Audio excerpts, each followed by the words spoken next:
This podcast is part of the Big Heads Media Podcast Network. Go to bigheadsmedia.com for more great podcasts. Strange spiders. Loving evil and darkness. Burning questions. All that and more. Let's light this motherfucker on fire. Wait, but we live here. Super Media Bros.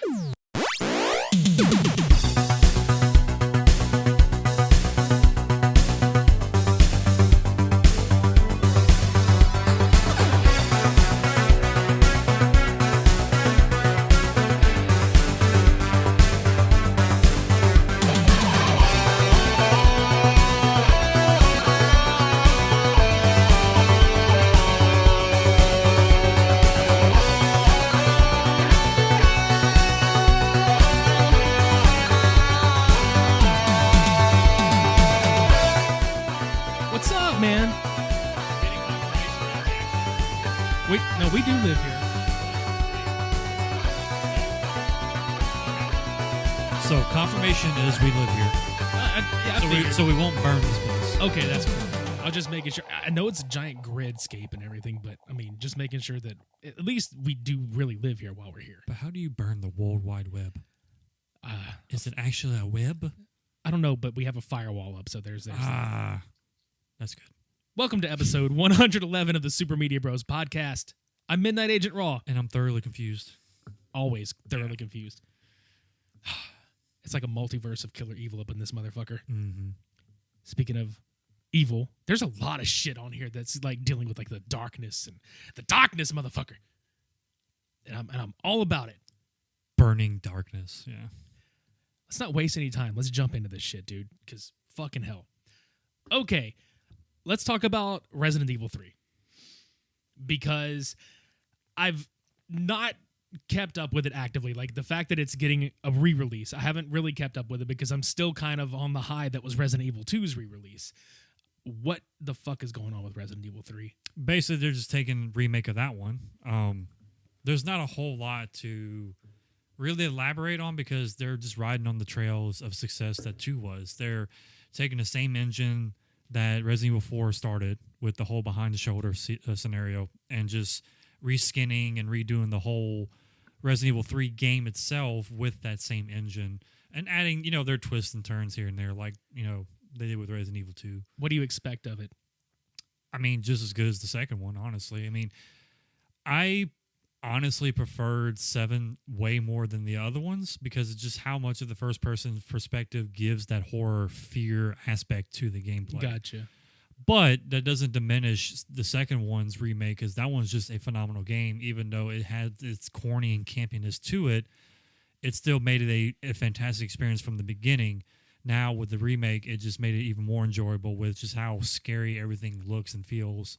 Did you prefer the second or third one over one another, like over the original versions? I started the second one first because that was the 64 days. I didn't have a PlayStation back in the day, so I never really tried the first one.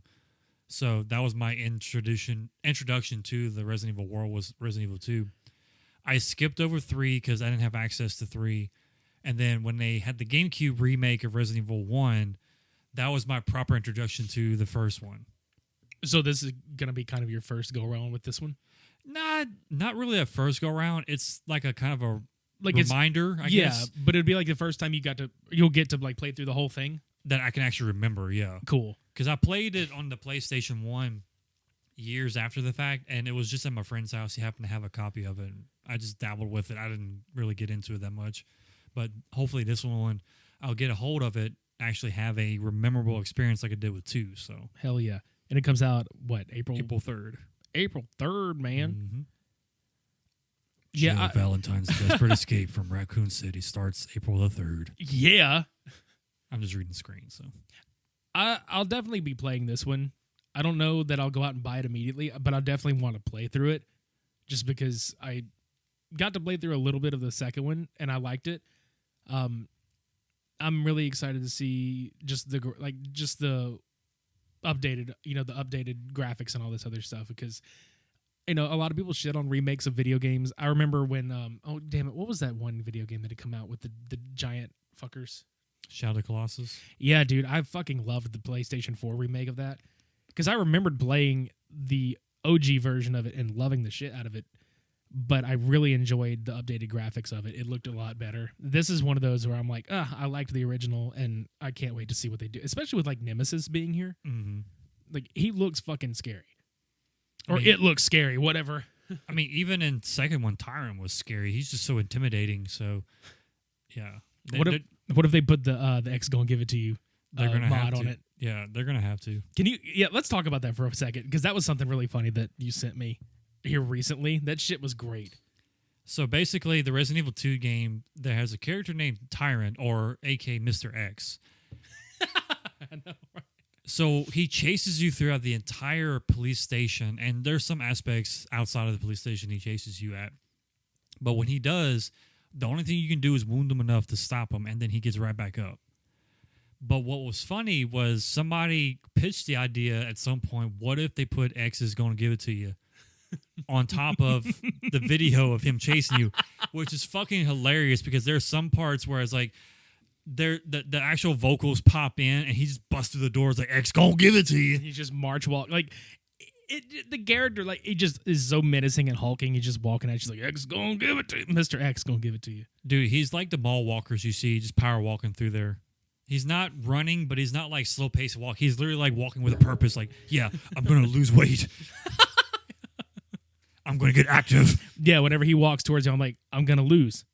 Wait. Mm-hmm. Like, just wait. No, wait. Wait, I'm gonna lose. I'm gonna lose this game at any point. The biggest loser is me. Yeah.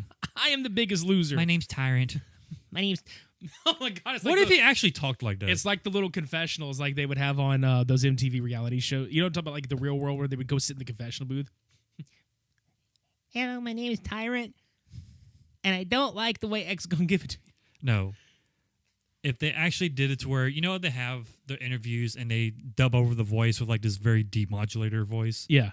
Oh, like when they're trying to conceal your identity and shit. Yeah, and then it misfires like, wait, did you do that, Sharon? Oh, okay. And you just start hearing him talk like this, like, wait a minute. Is this really him? Or is this really him? No, it's not. No, that's his altered form. Okay. His regular form is like, okay, Sharon, I want a chai latte with extra espresso. Dude, he's just like 8 foot tall, beefy ass motherfucker, and he talks like that. But if they took the title, like, literally, and then they just kind of altered it a bit, and it was like Big Brother Residential Evil, and it's just like all these fuckers like in some houses, like in a little housing community together, and Tyrant is just there. Can you please step off my lawn? That's my blanket. This is why I hate Leon. He always takes my stuff. Chris, go away. Get off. Go find your sister. Again. Before I find her for you. Right? And give it to her. Oh! Sex gonna give it to you. Sex, comma, gonna give it to you. Yeah. Fucking shit. Resident Evil 3, April 3rd, 2020. Go enjoy that shit when it comes out. Right. Let's stay on this evil train. So, if anybody out there liked the band Him, as much as I did, I loved that band. Mm-hmm. A fuck ton. Like, in fact, I have a fucking sleeve of tattoos that shows that I do. You ain't joking. No, I'm not. There's a band named 616 that used to be called Eden, and they're going to kill me if they hear this and I'm fucking up their home state. I think they're from, like, it's like Minnesota or Wisconsin. They're up in that area. I think it's Wisconsin. But either way, you listen to them and it's like Him 2.0. And it brings you back to those fucking like razor blade romance days of like, holy shit, like I remember hearing this music for the first time and falling completely in love with it. And I was like, man, nobody sounds like this. Well, they sound almost identical. Even though, you know, there's people out there that are like, oh, they're shitting on it because it's like, oh, you know, they're trying to just copy them and blah. And like, dude, no, to me, it's like a passing or carrying on of the torch of the genre love metal that was created by Villavalo and all those guys in fucking Helsinki, Finland. And this band has come along and they're going to keep it going. And good, because it's a really unique style that nobody can really do it justice. And then they come along. Yeah, I mean, they're American-born people that sound like you said. They're from Finland sound, you know, that whole orchestral metal, that instrumental, like very grand scale kind of metal in a way. And I listened to it. I mean, I literally felt like I was back in high school. Yeah, and the song that Cody got to check out was Dead and Beloved, which we're recording this on a Wednesday, but today, like as this episode releases, they're actually releasing the music video for it tonight, and I think they shot it in Vegas, in the desert and shit. But they had another one called One Way to Love that came out a few months back, and that was really good. But they're working on a full-blown album called Head Over Evil Hills for later this year. But whenever they were under the name Eden, they just re-released the regular. I think it's like the EP of the songs they wrote and recorded under that title. Mm-hmm. But it's called the Hellfire Tapes Volume 1. It's an EP, so it's got some shit on there, and it's pretty good. But I dig the fuck out of this sound because, like you were saying, the orchestral sound that really you can tell what it is. Mm-hmm. And generally, it's heavier sounding music, but with very lovelorn lyrics. Yeah, more of like a sympathetic vocal work too, because like the way he sings, he's very emotional. He has that kind of like he's mourning. It's breathy. Yeah, he's either mourning or he's just flustered with emotion or something. You can definitely hear it, and it works well with how dark and like cryptic and just like overwhelming the darkness is. It's a little brooding at times too, and I like that. Yeah.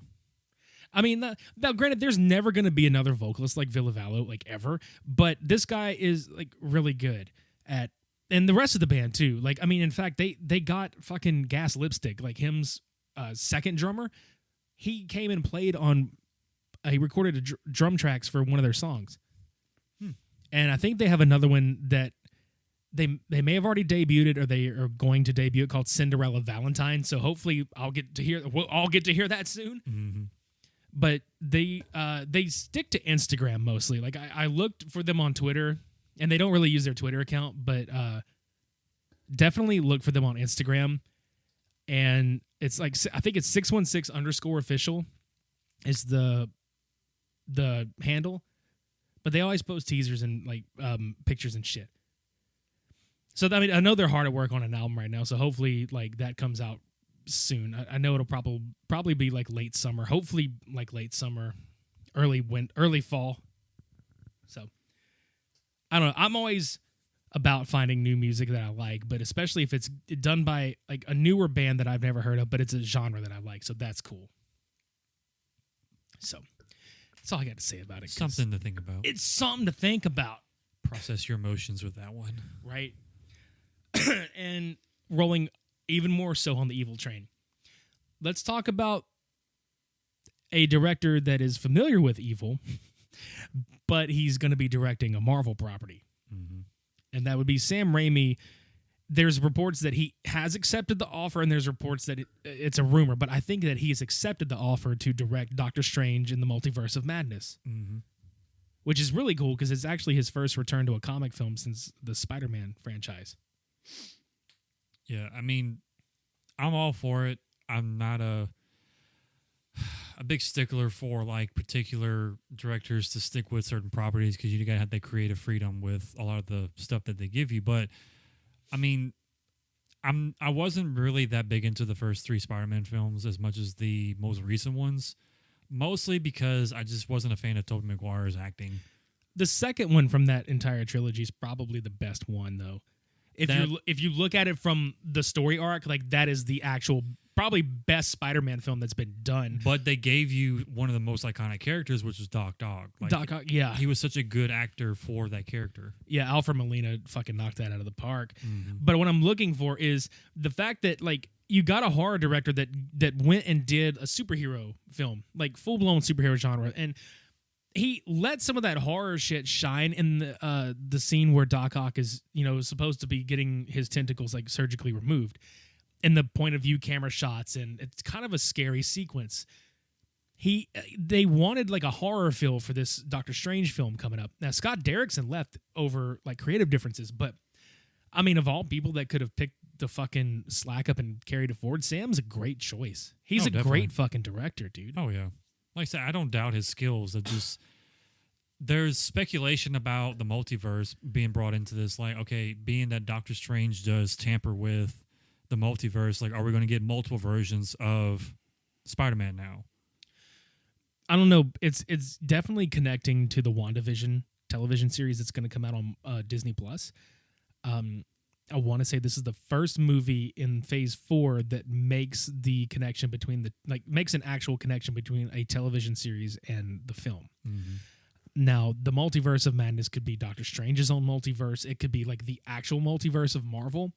Who knows? I mean, maybe, like you said, maybe they tamper with something and maybe like something gets fucked up. And you see that Scarlet Witch is going to be in it. So, I mean, Wanda's there. I'm not trying to like really say like, oh, this is going to be the plot. It's just speculation at this point. But I mean, it could be anything from, Doctor Strange trying to fix the shit that happened during the fucking snapping. I'm going to call it the snapping. The Snapple. Because it's funny. Or it could be Wanda being like, I want my fucking brother back and I want my boyfriend back. Mm-hmm. Because like Quicksilver and Vision are dead. Yeah. So basically they're going to tamper with the multiverse to try and fix everything that happened in their universe. Yeah. But I mean, and then you got to think like they're doing another Doctor Strange villain, and he's always had like really like out there kind of villains. I'm interested to see it because it seems like this would be a really good blending of the cosmic universe and the grounded universe, like from the Avengers and shit. I mean, on one hand, with the multiverse or the different universes in general, I mean, we had the Guardians. They have one version of Gamora come back into their universe. So now, Star-Lord's going after her, even though she has no idea what's going on because she's in a totally different time realm than what, they are in now. So that could be something that could tie into, like, okay, this is an example of what happens when you tamper with different multiverses or different universes is you have, the same person come through, but they're not going to be the same person you used to know. Like if, say, for example, they do bring back Quicksilver. Yeah. But they take him from a different universe. He's not the same person. He's not the same person. So he may regret Wanda in this one. He may not even know who Wanda is. It may not even be, hell, they may even pull a female version of Quicksilver that's probably, I don't know. Like they'll probably go through like so many different trial and errors before they find the one that's like less chaotic, I guess. I don't know. Yeah, it's just a thought, but like I think that's what they're going to try and do is like show like the side effects of like what you want from the scenario. Like if you want this person to come back, he's not going to come back as that exact person. Is going to be something completely different or slightly different. Yeah, I mean that would be fun to tamper. Like literally, that would be a fun thing to get into. Mm-hmm. I like shit like that, and I think for a project like this, I think Raimi is like the perfect guy to tackle it. So psychological horror. Yeah, I mean and then he's got a really good like visual, like legitimate like vision for movies like that. But he's always had like a very outside the box kind of personality with the way he shoots films, and so I don't know. I'm looking forward to it. I could talk about it all day, but I'm definitely looking forward to it. I guess we'll see what happens when it comes out, and that's this year, I think, right? What, the movie? Yeah. No, it comes out next year. Okay, so like was it November 2021? It says May of 2021. May. Oh, that's going to be fucking great if it's a May release. That means they're really banking on it to be something big to kick off the summer blockbuster shit. Yeah, that's what I'm reading right here. It says 2021 in May. Sweet. Well, fuck yeah. So look out for that shit. I'm excited to see it. And you should be too, goddammit. Yeah, I'm a big Doctor Strange fan. I'm not really unhappy with the choice because I know he can do really good with this. So I have high hopes for Sam to knock this one out of the park. Oh, I'm sure he fucking will. I mean, he usually does knock what he does out of the park, so to speak. Mm-hmm. Let's move along. Chug along. Yeah. Okay. I want to talk about FiXT NEON Altered. We featured some artists, on a couple podcasts ago. But this is a whole like cyberpunk infused kind of project where you have some of the artists that do the synthwave shit, but they're kind of leaning toward the cyberpunk element. So there's going to be a little harder edge to some of this shit. They had who was it that Signal Void? Okay, so they released the Signal Void track today, and it's really good. I like it. I'm interested to see the other artists on this because it comes out in March 20th. I think the whole album comes out, right? Yes. Okay. March 20th. Yeah, you're right. Yeah, because I mean they have a lot of the normals like Fury Weekend, Cassetter, 3-Force, and Scandror, but then there's a lot of people in here that I haven't heard. So I'm expecting to hear a lot of good creativity from the rest of the collection, just as much as the seasoned veterans are. So yeah, I mean, there's artists like there's Deadlife, there's Extra Terra, and Exedra.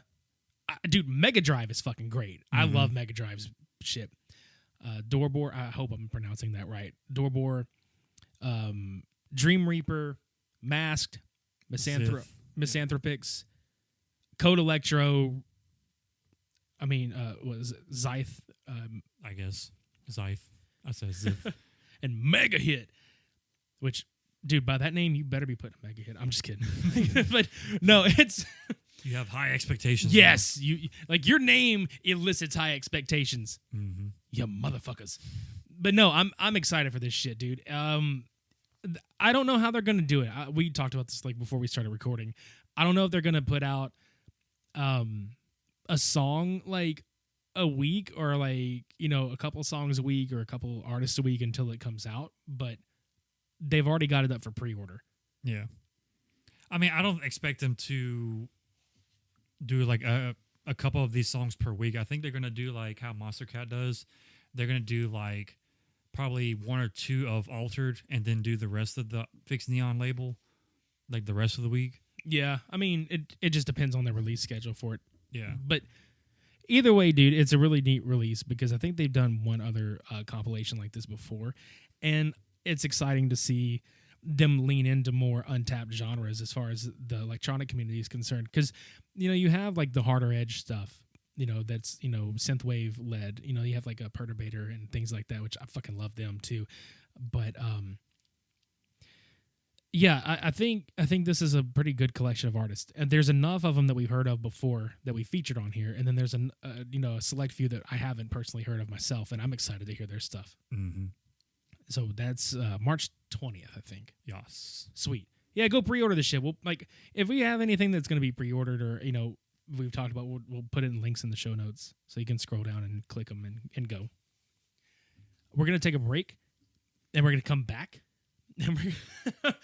Oh man, there's a movie announcement that I know Cody and I are both like sitting here just like fuck yes about, and we're gonna actually answer some fucking listener questions. Some fucking questions. There's a lot of them. To me, there's a lot more than the last time. Oh, no, yeah, more than the two Q&A episodes combined on this one, I think. So yeah, be prepared for that. Yeah, be prepared, or whatever the fuck Scar says from Lion King. That was it. Yeah. Have you ever been reading through a stack of comics and thought, maybe I should see what this Arkham Asylum game is all about? Or been playing Marvel vs. Capcom and felt like you were at a real disadvantage since you didn't know who half the characters were? Well, Play Comics is the show for you. I'm Chris, and each episode we take a look at video games based on comic properties and how well they stick to that source material. So whether you know the comics and want to know how all these games work, or you know the games and want to find out where all this craziness came from, go check out Play Comics at playcomics.com or wherever you find your favorite podcasts.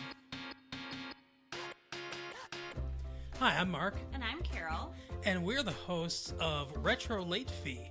We are stuck in 1994. And we can't get out. We're watching all the movies and TV shows that you probably remember, I guess. Somehow we're speaking to you through some kind of time portal. Right. Join us every week for great movies and TV shows from 25 years ago. It's fun, I swear. Hey guys, Snow here. I just wanted to give a real quick Snow, what are you doing? Grog, I'm in the middle of I something. can see that. Wait a minute. Microphone, headset, script. Are you recording the new promo? Yes, Grog, I was recording the new promo. Well, without me, but I'm the master of toast. Plus, I've been practicing. Okay, fine. You can help. I'll read the script. Just chime in when you feel like you have something important to say. Yes. Hi guys, Snow here. And Grog. I just wanted to give a real quick introduction to our podcast, Missing Role Player Found. We are an actual play Pathfinder podcast following the adventures of the Odd Guild. That's my guild. We were all living our normal lives until we tried the latest MMORPG. And that's when we found out we were all trapped in the game and we could die. Oh, but don't worry. We still find plenty of time to have fun. Sometimes a little too much fun, if you know what I mean. Yes, Grog, I think we all do, and that's why it took us so long to finish the last floor. Hey, that one wasn't my fault. Any of that sound interesting? Why don't you check us out on iTunes, Spotify, Stitcher, or anywhere else podcasts are found? Nailed it. And we're back. Hello. Hello. Hey, we're back. We're back. Stomp. Bam. All right. So there's a movie that's coming out, or it's being written, and holy shit, dude. Okay, so Lynn Kabazinski of Killerwolf Films, who has put out a lot of indie films under that banner, announced on Twitter that he is he had a script written for a film titled Pact of Vengeance. And when we saw who he was trying to get, and apparently has gotten a couple of these people, or I think the people that he's mentioned so far, he's either in heavy talks with or they've committed to it. So it seems like it's going to be like the cult cinema version of The Expendables. Not literally that plot, but shit. Leo Fong, who we've talked about in fucking Low Blow, which fucking loved that movie. Mm-hmm. John Michael Thor, who has been in shit like Rock and Roll Nightmare. Like, if you have not seen Rock and Roll Nightmare out there, go fucking watch it for the love of everything. Like, this dude is just like beastly ass ripped and he's in a rock band and just fucking hell, dude. Like, with a name like John Michael Thor, just fucking go do it. And then, of course, the one name that for sure sold me, and I know it fucking sold you on it, Matt Hannon. Samurai Cop himself. Fuck yeah, dude. Because I watched the Twitter exchange happen. He's just like, hey, blah, blah, blah, we're looking for this. And Matt was fucking cracking me up because he posted like a picture of himself next to the Crypt Keeper. And he was just like, yeah, I'm older than dirt or some shit like that. And was talking about, but yeah, I'll be in the movie. Mm. And I'm just like, fuck yeah, dude, fucking do it. I like watching, Samurai Cop 1 and 2, but I'll fucking watch anything that Matt Hannon does. I don't give a fuck what it is. Same. And I don't know if he's going to get him, but he mentioned trying to get Tommy Wiseau and Neil Breen in it too. If he can get all these motherfuckers in. How would that function? I don't know, because the personalities of Wiseau and Breen just clashing together. That's like if you took two supervillains in that movie and made them battle each other while they're being battled by the other guys. I was going to say let Neil and Tommy be like the heads of each fucking clan, or maybe Leo Fong being one of those people. Dude, I swear on everything, that would be the funniest goddamn shit ever. Let Neil be the architect, or let him just have a shit ton of laptops that don't work and spilling coffee everywhere. Yeah. Or finding a bag of stones. His nutsack. Yeah. And let him just be weird and naked in like the shower and bleed everywhere. I mean, that's what he does, so. I can't pull you out of this one. He's just looking at himself in the mirror. I can't believe you've committed to this film. I can't believe you made career suicide. I cannot believe you've committed career suicide. How could you have done this? How could you have committed career suicide? No, that is not true. That's his pep talk every morning when he wakes up. He looks in the mirror. You can do this. No, that is not true.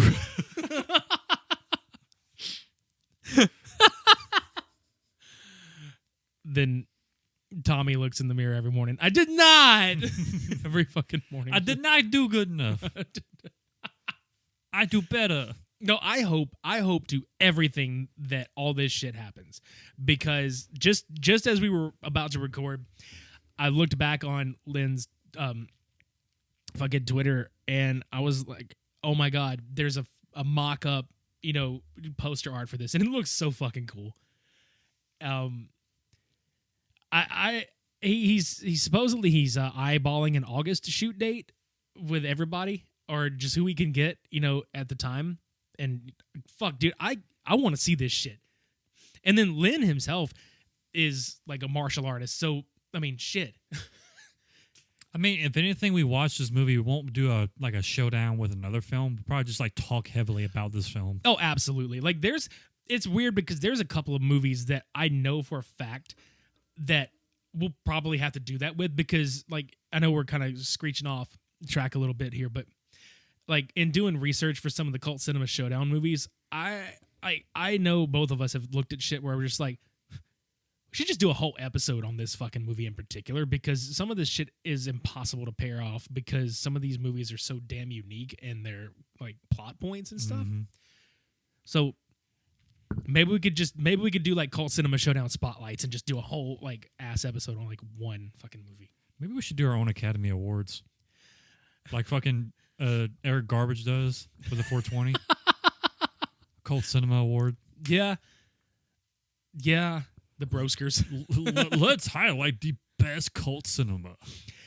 Yeah, dude, I actually would like to do a full blown like tournament bracket with some of these. That'd be fun to do one day. Instead of like a flop 10, it'd be like the top whatever. Yeah. No, I mean like do several episodes where it's like one episode there's two, and then the winner from that goes to face like the winner from the next one, and so on and so forth. Yeah, we can do that. Something. Mm-hmm. We'll figure it out when we get there. But goddamn it, be on the lookout for Pact of Vengeance. Killerwolf Films, go follow on Twitter just to keep up with it. And we'll put a link in the show notes for the Patreon, because he's constantly collecting, funding for shit like this. So do it. Now I think what a lot of you have been waiting on. We're going to get to some fucking listener questions, and it's been a long goddamn time since we've gotten to do this. I'm excited. I hope you are too, but I can just imagine every listener's like just fast forwarding to like 30 minutes into this. Like, this is what we listen for. This is what we listen for. Like, fuck everything else you guys talk about. We don't care about that. We want to talk about you guys. Fuck you too. Not y'all, but you're telling us fuck us. Yeah. Don't give a shit about your cult cinema. We don't want to give hear your sexy voices talk about yourselves. We don't give a shit about shit. No. All right, we're going to just jump into these, and I'm just going to go down the list. Who's up first? Let's go from the top. I mean, Discount Podcast asks, that's a lot to say, favorite old school game characters. That one, I mean... That's a loaded question. Yeah. There's definition of old school. Like, how far back are we wanting to go? Like, are we wanting to go back to, like, the beginning? Or is there, like, you can't go past a certain point? I mean, I don't know. Like, let's do eras. okay. Like, if you're going to do... Let's do them from the 80s and then the 90s. Because, I mean, hell, even old school right now, it's 2020. Old school could be considered like the early 2000s. Mm-hmm. So let's, like, maybe pick, like, 80s, 90s, and 2000s. Okay. I mean, 80s, obviously, Link. I mean, he was the very first game character I got into as an NES player, so, I mean, yeah, hands and down. I think Mario for me, honestly, because that was the first video game I ever touched was Super Mario Brothers, just in my grandparents' house. Like, that's the first video game I ever played. That and Duck Hunt. Yeah. So, I mean, it kind of fits our personalities, too. Like, he's a very, like, bouncy, just break through everything kind of person, very vocal person. I'm just very, like, angry and wants to kill things. and I'm but fat. I didn't say that. I but- did. Okay. I am PH fat. And I was a skinny guy with a sword. That's it. Fuck! Fuck. I think as far as 90s go, Kirby. I love Kirby, dude. Like, and it's funny because, like, as much as I love Mario, Kirby is my absolute favorite Nintendo character ever. So, Because you like to eat a lot. that's it. I can't even do the fucking sound. You just like you have asthma when you... I sound like a jackass now. It's cool. For me, it's Banjo-Kazooie. Okay. If we're gonna go that route, Battletoads. I'll say Battletoads. I mean, it's not going to be strictly Nintendo. I mean, I can probably name a good 3 or 4 others, but I remember playing Banjo-Kazooie and Tooie so much in the 90s. Like, there's such good games. No shit. I think that's the 90s. I might be wrong. I don't know. It's 2000s. Okay. So, let me rephrase that one. That's hard. That's what she said. Yeah. I mean, Mega Man. Yeah. I mean, yeah. Mega Man has spanned like a shit ton of fucking decades, but yeah. One of the anger-inducing games you can possibly play, because that's one of the hardest series to play. But I love the Blue Bomber. I love that he can, take on different powers from the enemies he kills and just kind of like Kirby, basically. Yeah. And he could just utilize his normal power or his other powers that he unlocks. I was a big fan of Mega Man X series, but I like the regular series as well too. So, word. And then obviously the 2000s, like I said, Banjo-Kazooie. Yeah, and that's absolutely fantastic fucking choices. That's absolutely fantastic fucking choices there. As far as like the 2000s go, I'm trying to really like think because, I mean, they both span from like the 90s into the 2000s, but I liked fucking Twisted Metal, like Sweet Tooth. Like, I love all that shit. Mm-hmm. So, I mean, like, that could fall into like old school. I liked Sweet Tooth. I liked the series as far as like the story and shit like that. So, I know it's more or less like what was your favorite video game? But I liked the character. Like, Sweet Tooth looked like a fucking like clown Ghost Rider to me. Pretty much. So, there. That's with suspenders. And he's like, yeah. Right. Yeah. And then, yeah. I mean, I'm going to take it a step further. I don't care because like anything older than us right now is considered old school. Yeah. But yeah, 2010s, my favorite game from that era that's like a brand new character was Horizon Zero Dawn. Yeah. And Aloy was just such a great character. Yeah, you played the shit out of that. Shit. I love that game so much. I'm waiting for the sequel to come out. Right. But Horizon 1 Dawn. Yeah. Horizon 2 Dawn. 2 Dawn.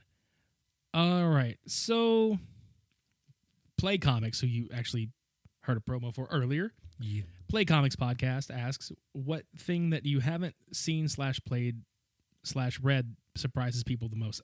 Basically, like if we haven't, like you think like the two of us have like seen or read or seen some shit or whatever, and it's like, oh, you haven't seen that? What the fuck? Oh, we've seen some shit. Yeah. Oh, yeah, we've seen some shit. I don't know if it really counts anymore just because I have seen it since. But I know for me, a lot of people like kind of looked at me like, what the fuck, when I said I've never seen a single episode of Game of Thrones. Like, I never watched it. I've never seen Mad Men. Like TV shows like that. I haven't seen shit like that. Which I think the Game of Thrones thing was mostly from, a lot of people because they were like, what the fuck? Because, like, who has not seen it? But I've caught up on it, so I think for me, that was it. It's like, what the fuck haven't you done or seen or whatever that had surprised people the most? That. I think for me, it's Breaking Bad. I have yet to watch that. And it's funny because you and I were on the opposite end of that spectrum. I've seen Game of Thrones to the full entirety. He's seen all of Breaking Bad. Breaking Benjamin. But he has like the whole fucking collection in his grasp, and I still have not like sat down and watched it. I don't know why my brain I watch something, like I have to either have someone like really, really enthusiastically tell me you have to watch this, like it's that good, or I don't give a shit. Like I can see all over the TV, like, oh, this is playing right now, you should watch da da da da da, and I'm like, nah, I'm good. Okay, like, yeah, the ASDF. Yeah, I mean, I have yet to watch. I think I've seen like 1 or 2 episodes of it, but I haven't seen the whole thing. And everybody's like, "Oh my god, it's so fucking good! You should watch the whole thing." I'm like, I get it, but yeah, I mean, it is good though. But that's something you'll have to like gravitate to, like, because I will say this: like, once you get into it, you're going to like want the rest of the day off to fucking catch up on a whole season. Well, I mean, here lately, I have plenty of time. Man, yeah, I've got the fucking I've got the Barrel box set that came out on Blu-ray a few years ago when they did the season finale, and they immediately went into production on like, oh, we're gonna release the whole fucking thing. I fucking bought the Barrel. The Barrel. I think there's another series that me and you don't really care for anymore that I'm pretty sure some people are like, what? The Walking Dead. Yeah, fuck that show. I lost so much interest in it like early. Yeah, I want to say, and I don't fucking give a shit. When they eventually got to where they killed Glenn off, like, I knew it was coming. I knew how they were going to do it. And I think even right before then, I was just like, no, I think I'm done. Because The first few seasons were pretty decent. Like, I really liked the first 2 seasons a lot, and the third season was a little more gripping as far as like the shit that was going down. But dude, it started falling off so hard for me. I was like, I can't do this anymore. But yet there are some diehard fans out there. They're like, "Oh, you got to give it a chance." I'm like, I don't see why, because the way that I see this series playing out, it went from a survival type situation to like just personal drama, and I get it. You know, there's only so much you can do with zombie apocalypse to make it interesting, but you're starting to get away from the survival part of it and making it more of like personal issues with each other that honestly, I don't care about their personal issues. Surviving dead weapons. Yeah. It's like, Jesus. When facing a zombie, you must be prepared. Aim for the head. Double tap. Boom, boom. But yeah, I mean, that's one of the, I'm pretty sure the one series me and him have not fully invested the whole entirety of.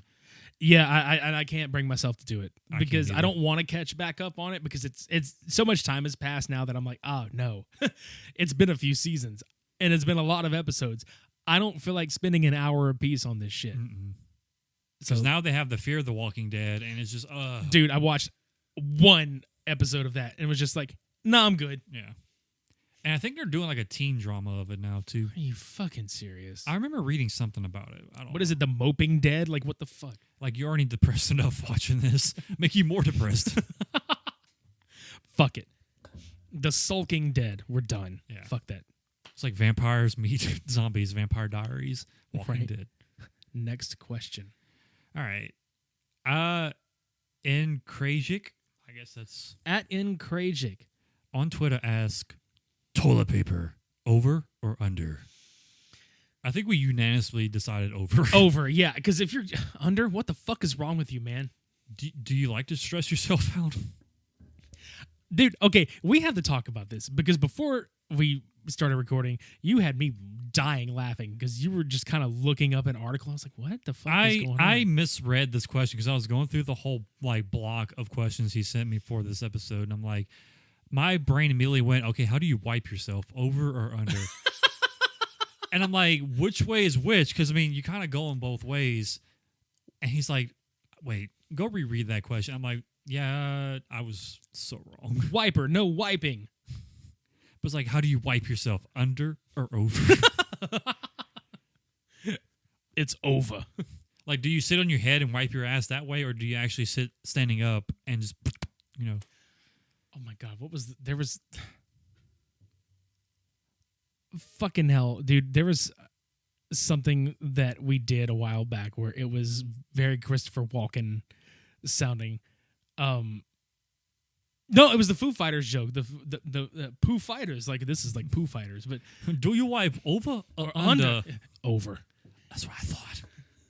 Ladies and gentlemen, Pooh Wipers. Oh, what was that comfort grip? He walks over the comfort grip. Oh my god! Look, if y'all haven't subscribed to our Patreon shit, Literally. yeah. We did a watch along of these really weird like product infomercials, and one of them was the comfort grip, and it's basically a wand that holds toilet paper for you to wipe your ass. Yeah, they don't tell you anything else. They literally just show you putting the wipe on the actual wand and then just dumping it in the toilet. It's like nobody wipes. How am I supposed to order this product if I don't see it being tested and used properly? I need to know the facts. So to answer this question, over. Over. This question's over. Lit Gaming Arena asks, what's the most relatable villain in a video game? Oh, God. I know, dude, because like most villains in video games are fucking inherently just evil as fuck, and they just want to see the world burn. Yeah. Oh my God, that's a hard question because I mean I don't necessarily relate to a lot of them. Same though. And I feel bad if I'm just like, nah, dude. I mean, I kind of relate to Sephiroth because I have mommy issues. Not in his way. No, I get that's me. Like I have a problem with my mom, but you know he has a problem with his mom too. That's the most relatable villain in a video game. Shit, dude. First of all, it's like, what video game am I thinking of? And then, you know, it's like, fuck who, man? Well, I wouldn't say like necessarily so much as like, oh, is this relatable? But was he right? Was Handsome Jack correct? Was he I was right? thinking that too earlier. It's like, okay, if you really analyze all of his backstory and you only play the second game, you're kind of missing out. But he was so pressured. He was so teased. He was, kicked around for so long being a engineer or a hacker or something for Hyperion. I forget what it was. But he lost his wife. He almost lost his daughter up until the second game. But he wanted to control his life. He wanted to control the universe because he was losing grip on his family, his, just his mind in general. And he hated how the whole world and the universe around him was being overrun by bandits. So he took it into his own hands. It's like, look, I'm taking control of my life and the universe. I'm getting rid of this problem. And yeah, he might have been a jackass about it the whole entire way, but he has morals to where you kind of relate to it. Like, if you lost your wife or your husband or significant other, and what would you do for, to try and regain your control of yourself and everything around you, Go play Borderlands.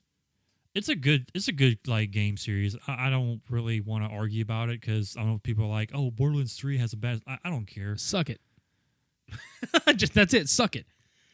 Yeah, I think that's a pretty good like unanimous answer right there, dude, for that question. Because like Handsome Jack is absolutely relatable in the family sense and everything about it. So to me, it is. Yeah. So that's he was the first person that popped in my mind, but I was like, wait, relatable. I was like, what do I relate to him about? I was like, yeah, that makes sense. Yeah. Let's move on. Let's see. Garrett, who talks to himself apparently, asks, since most video games make bad movies, can a bad movie make a decent video game? And I first thought of Samurai Cop. Yeah, dude, and that's the thing. And we can probably provide an example of one that's been done, but goddamn, I would love to see a Samurai Cop video game where it's kind of like a fucking beat 'em up, like a Double Dragon. Oh yeah, absolutely, dude. That like Double Dragon, fucking Streets of Rage, Bad Dudes. You know what I mean? Like all those fucking old school arcade beat 'em up games. Those are great. I mean, just immortalize Robert Zarr as a Robert Zadar would be. Oh Yeah. my god, just a giant chin. Yeah, you just see fucking face. You don't see his body at all. What was it? Yamashita was his name in the movie. Fucking hell. Every time Frank gets kicked in the balls, he makes the face like ooh. And then you all know what we're talking about if you've seen Samurai Cop, where Matt's face is like ungodly fucking red when he's angry. Mm-hmm. And that one sequence, like he gets kicked in the balls and he's just like, "Argh!" Like he chops your arm off. He grabs a power up that's a wig. Fucking A. I'm still waiting on that shit. Mm-hmm. So if a bad movie can make a decent video game, has there been? And I feel like I'm maybe missing, parts of my brain that know this shit. But has there been a really bad movie that has been turned into a pretty decent fucking video game? Because I gotta tell you, like, there's been great fucking movies that make shitty video games. I think, what was the Alien video game that we both were not a big fan of? I don't remember. I'm trying to remember like the title of it because it's slipping my. This is what I'm talking about, like parts of my brains that are just not working right now. Because we did, we put it on our flop 10 video game list. I think The Alien game. I don't remember. it was that. Was it Marine Corps? Alien Marine Corps? Oh or some yeah, shit? Alien something Marines. Yeah, it was Colonel that, Marines. Yeah, it was that like first person shooter with trying to be scary, and it wasn't even I love it, close. with trying to be scary. And it wasn't even close. I mean, you had the glitchy fucking xenomorph like half the time, and just the intimidation factor kind of goes down after that. Right. Yeah, because I mean, there's been a lot of video game like to movie adaptations that we've definitely not glossed over. That we've gone over and was just like, what the fuck? I'd still love to see a good Duke Nukem or something like that done. Mm-hmm. But I mean, I don't know. Of all the shit that we've watched, aside from Samurai Cop, I would love a Miami Connection game. Deadly Prey. Oh my God, yes. Deadly Prey would be fucking great. It's kind of like you could set it up like Contra. Yep. You could make it like Contra. I mean, it would basically just be like a big forest arena where you set traps for everybody hunting you.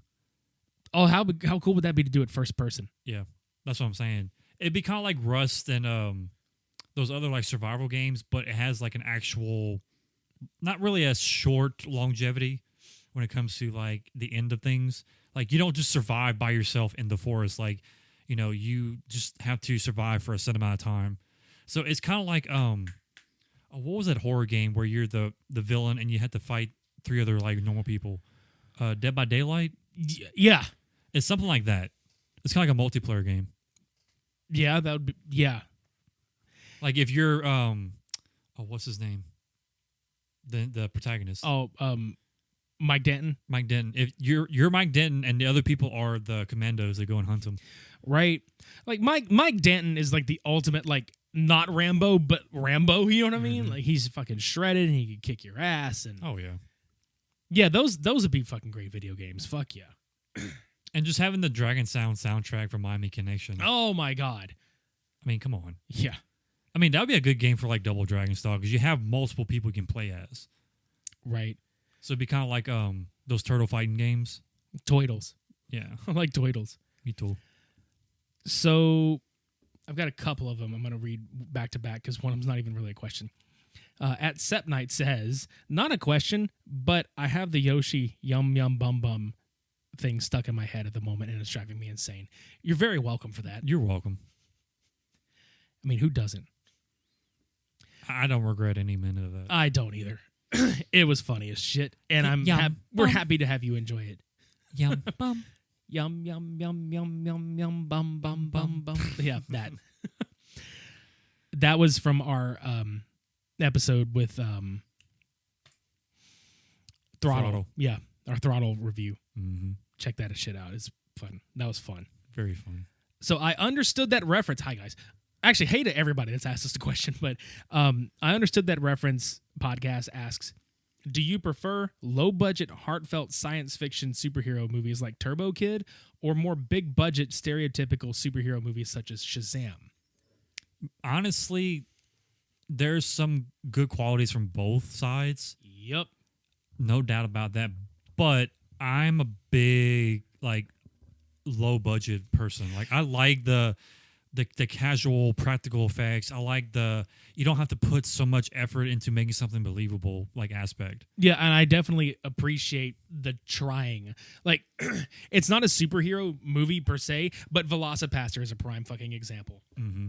I mean, you kind of can put that as a superhero movie because yeah, he's the hero we all deserve. Exactly. Turbo Kid is a fucking amazing film, and if nobody out there has watched it yet, like, please, I implore you, check it out. It's fucking great. Mm-hmm.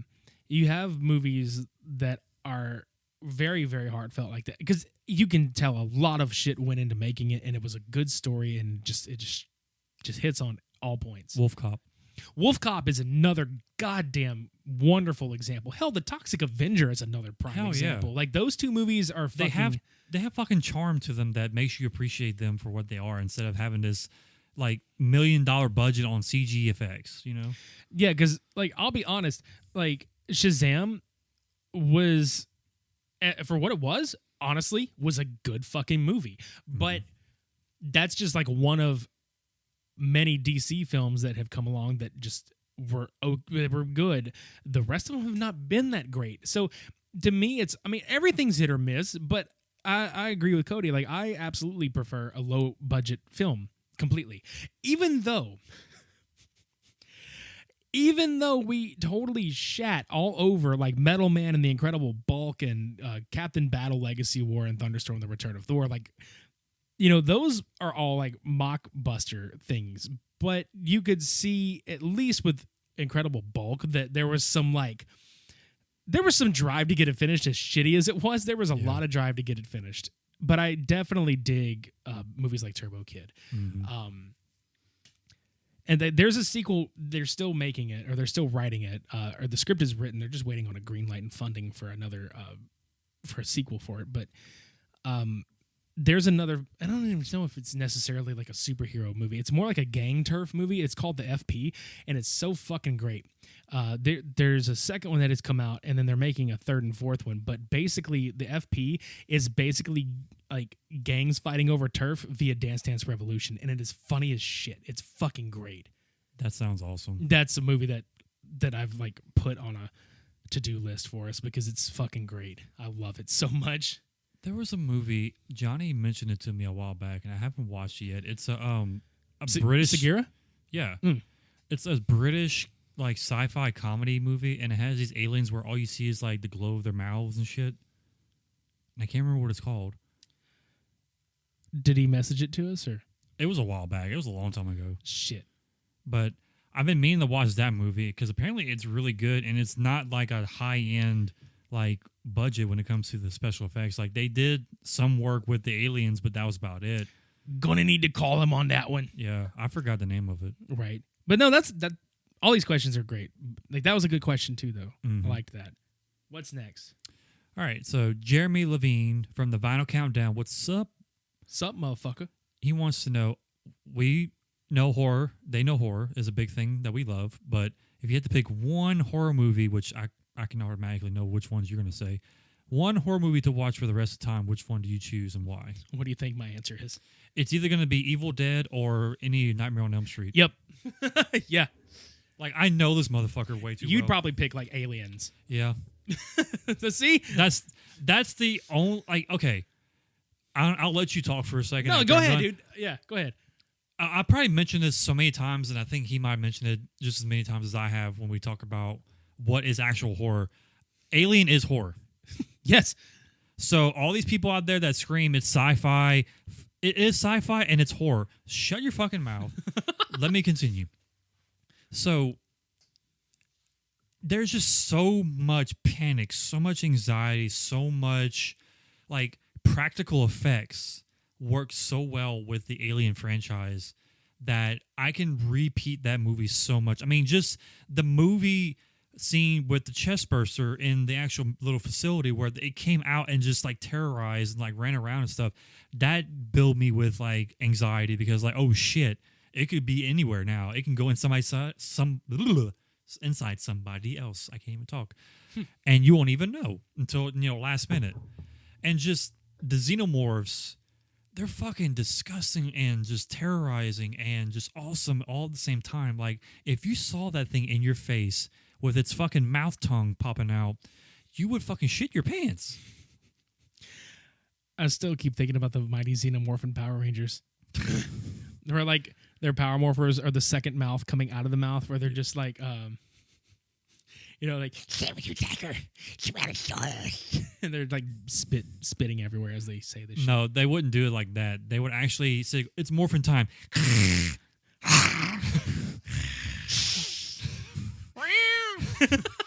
Loki. No!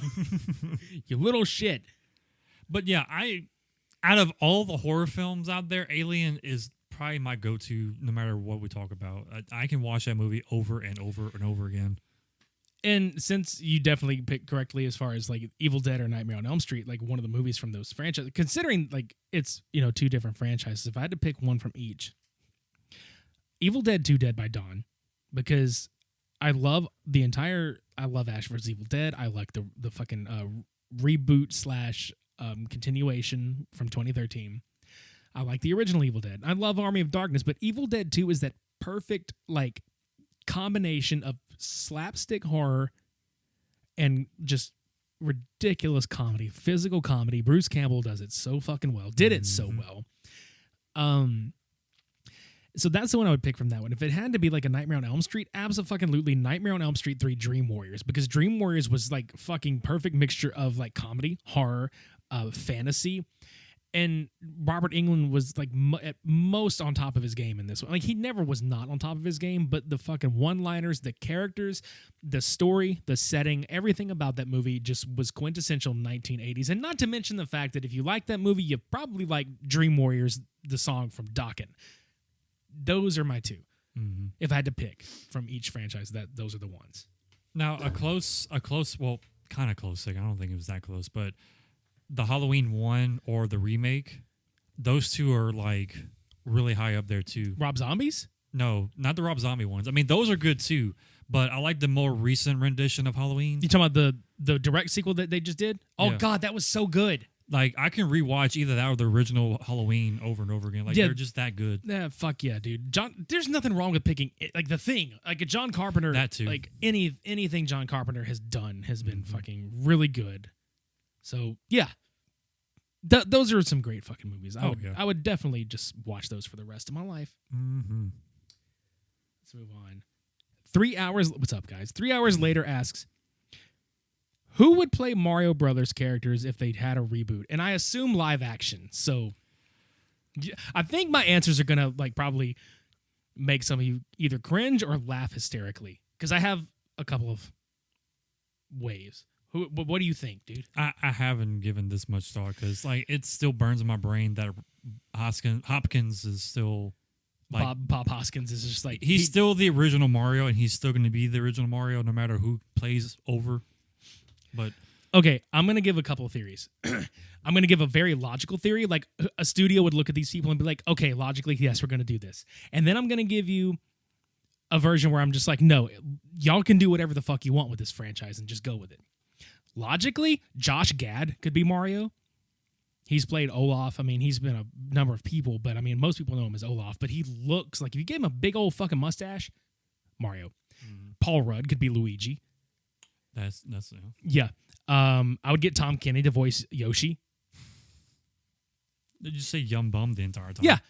And like somebody like maybe Anna Kendrick to be Peach or Daisy. Like with those people, like I'd be like, here, do this. But I mean, there's so many people you could like alternate in and out with like those characters as far as like Peach or Daisy. I don't really care for her, but if I had to pick one of the two, she'd be better as Daisy. That's what I'm saying. Like I either don't think she'd be a good Peach. If you went as a completely different direction altogether, Seth Rogen and James Franco as Mario and Luigi would be fucking hilarious.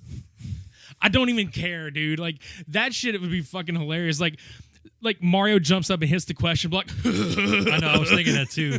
He just Like, how would you incorporate the Seth Rogen laugh in Mario? yeah.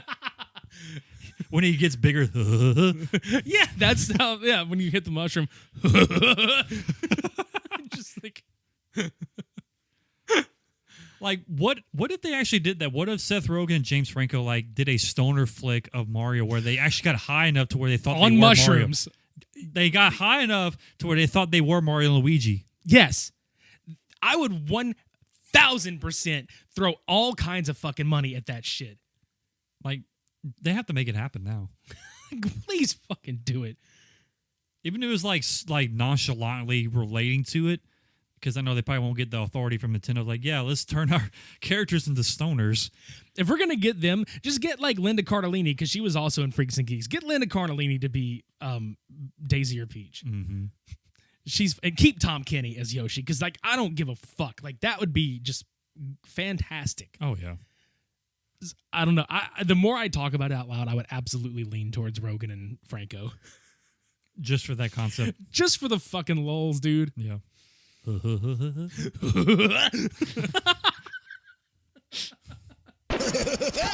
you go. Yeah. VJ Emmy. Oh my. VJ Yoshi. And bun. No, Wario or Wario or Luigi would be voiced by VJ Emmy. Oh my god. Waluigi on the microphone. If you get Danny DeVito to be Wario, Oh, he would fit perfectly. I'm telling you, dude. Wow.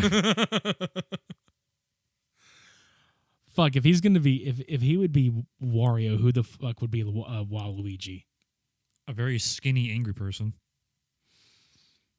Dude, I'm So sorry. Eminem. No. I thought that was funny, but He played Robbie Rotten. If he was still alive, he would be a good Waluigi. that's true. Like, he looked just like him, just minus the, the hat and stuff. Yeah. Fuck it, I think I would go with that for the answer because that's pretty damn. Yeah. Who's next? We have Superiority Complex Podcasts. What's up? Asks, which video game theme music would you use as your wrestling intro or baseball walk-up music? Oh man. there's so many. Like, you have to have something that has like an edge to it and is kind of like campy and corny at the same time. I know this doesn't qualify as video game music, but it came as part of the intro to the game. Borderlands 1, Cage the Elephant, Ain't No Rest for the Wicked. Because that song just, it oozes like bad vibes in a funny way. I'm going to go completely out of left field on this. Well, to most people, be out of left field. Because I'm going to be very specific. The Nintendo Entertainment System 1989 Batman Stage 1 theme music. I will die on that hill. That is some great fucking music, dude. Oh, I got one for you. Fucking awesome. I got one for you. The speeder bike level from Battletoads. That music. Oh, that would be fucking fantastic. Yes. Because you know you're not going to be defeated. Right? This is true. This is true. Fuck off. You hear that song, it's like, God damn, I'm not going to win. I'm going to crash into a brick wall and fuck my face. 30 seconds in, defeated. I'm going to fuck you up. Like, smash your fist and crack your knuckles like you are dead. So that would be a better fit for me, is the theme song for that level.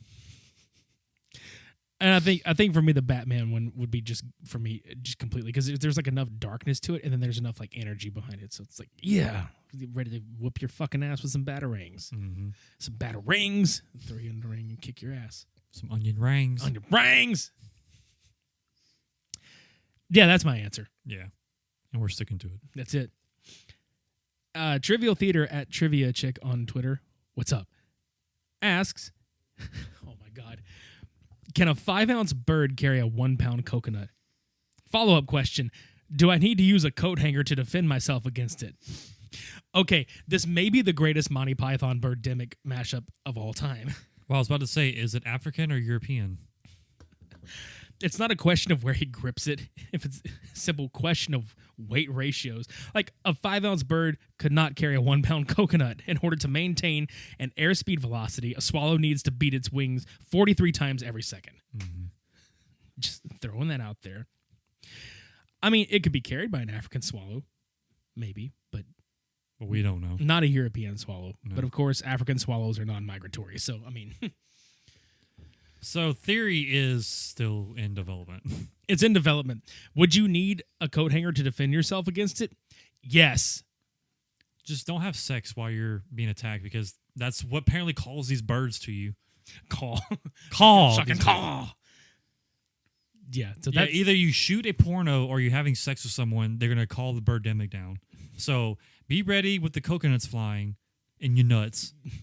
the Get your coconuts. coat hanger. The coconuts and your coconuts flying. Yeah. And your coat hangers.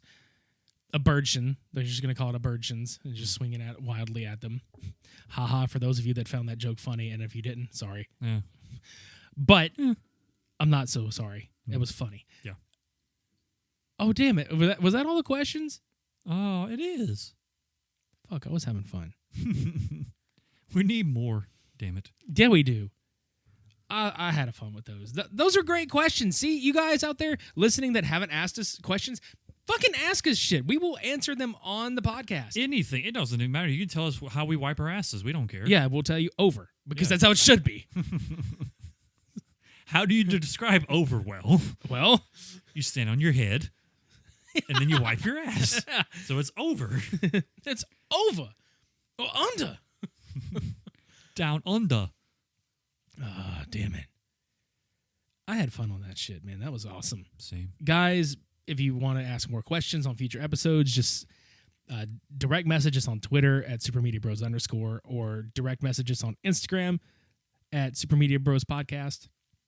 You can even DM us on Facebook or shoot us an email at supermediabrospodcast.com. It should take you to our Gmail. So do us a favor and send us all this shit. So do yourself a flavor. A flavor. Mm-hmm. You guys know the drill. We got a new t-shirt design on the website, or on our Store Frontier website. Go buy it. Support the podcast monetarily on coffee.com and patreon.com/supermediabros. YouTube, go subscribe to our YouTube channel. We're almost at 200 likes. Yeah. Exactly. Just yeah. I think that's it, dude. If I forgot anything, fuck it. I don't even care. Everybody should know by now. Yeah, I mean, if you don't know, like, this is obviously, if it's your first time, you can scroll through the show notes and be like, oh, look, there's all the things that they've talked about right there. They have media of social stuff. There are bros that have media of social things on a podcast. They're very super. We can be super without capes. It doesn't matter. Yeah, I'm not wearing one. Neither am I. That was a Multiverse of Killer Evil, episode 111. For this week, I've been Midnight Agent Raw. And I'm less confused now. I'm glad you're less confused. Yeah. So everybody out there, shades on. I'm going wipe under.